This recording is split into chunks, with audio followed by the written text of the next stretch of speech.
কিছুদিন আগে আমার পাশের ফ্ল্যাটে একটা নতুন প্রতিবেশী এসেছে। তার সাথে দেখা হওয়া মাত্রই আমার কাছে ওয়াইফাই পাসওয়ার্ড চাচ্ছিল। আমারও তেমন একটা খরচ হচ্ছিল না, তাছাড়া আমি বেশি একটা বাসায়ও থাকি না। তাছাড়া নতুন প্রতিবেশী এসেছে, তাকে যদি ওয়াইফাই পাসওয়ার্ডটা দেই, তার সাথে যদি আমার ভালো সম্পর্ক গড়ে ওঠে, তাতে মন্দ কিসে। গতকাল বাইরে থেকে বাজার করে আসতেছিলাম, তখন তাকে দরজার সামনে দেখেই তার সাথে হালকা কুশল বিনিময় করলাম এবং কথা বলতে লাগলাম। আর কথা বলতে বলতে সে আমাকে জানালেন রিসেন্টলি সে নেটফ্লিক্সে সাবস্ক্রাইব করেছেন আর নতুন নতুন মুভি দেখে বেশ ভালোই সময় পার করতেছে। আমি একটু মজার ছলে বললাম, সময় কিভাবে পান? তো আমি তো কোনো সময়ই পাই না। আর নেটফ্লিক্সের পাসওয়ার্ডটা যদি দিতেন আমিও কিছু মুভি দেখতাম। তার ঘরের দরজাটা খোলাই ছিল। রান্নাঘর থেকে তার বউ জুড়ে চেঁচিয়ে বলল, কোনো পাসওয়ার্ড, আমরা টাকা দিয়ে সাবস্ক্রাইব করেছি।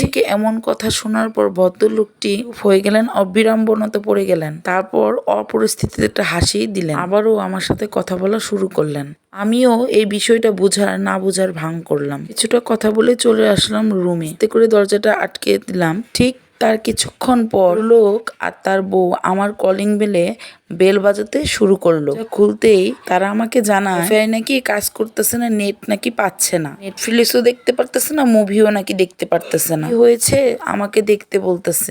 একটু মুস্কি হেসেই বললাম, ওয়াইফাই পাসওয়ার্ড আমি নিজেই চেঞ্জ করে দিয়েছি। ওয়াইফাই বিল যেহেতু নিজে আমিই দেই, তাহলে অন্য কাউকে আমি কেন চালাতে দিব? এই কথা বলার পর তাদের দুজনের মুখের দিকে আর তাকানো যাচ্ছিল না। তার যা অবস্থা হয়েছে তা আর নাই বললাম। এরপর থেকে ওই প্রতিবেশীর সাথে আর যোগাযোগ হয়নি, দেখা হলেও তেমন একটা কথা হয় না এখন আর। কিন্তু এর থেকে কিন্তু কিছু একটা শিক্ষা নেওয়াই যায়। কারো প্রতি আদর, স্নেহ, ভালোবাসা এ সকল বিষয়গুলো হওয়া উচিত পারস্পরিক। একতরফা কোনো কিছুই ভালো না। যে যেমনটা করবে তাকে তেমনটাই ফেরত দেওয়া উচিত। দিনের পর দিন আপনার সাথে কেউ অন্যায় করে যাচ্ছে আর আপনি মুখ বুঝে সেটা সহ্য করবেন, সেটা একদমই করা উচিত না। এতে কি হবে?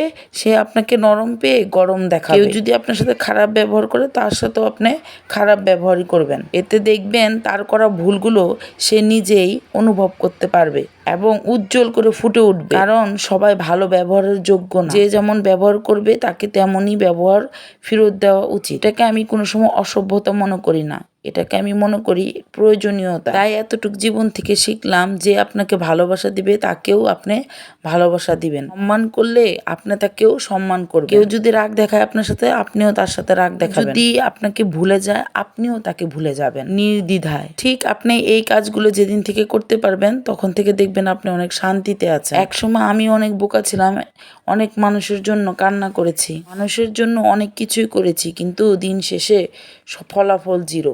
আশা করি আজকের এই কাহিনীটা আপনাদের কাছে খুব ভালো লেগেছে। যদি ভালো লেগে থাকে শেয়ার করে দিবেন। ধন্যবাদ ভিডিওটি দেখার জন্য।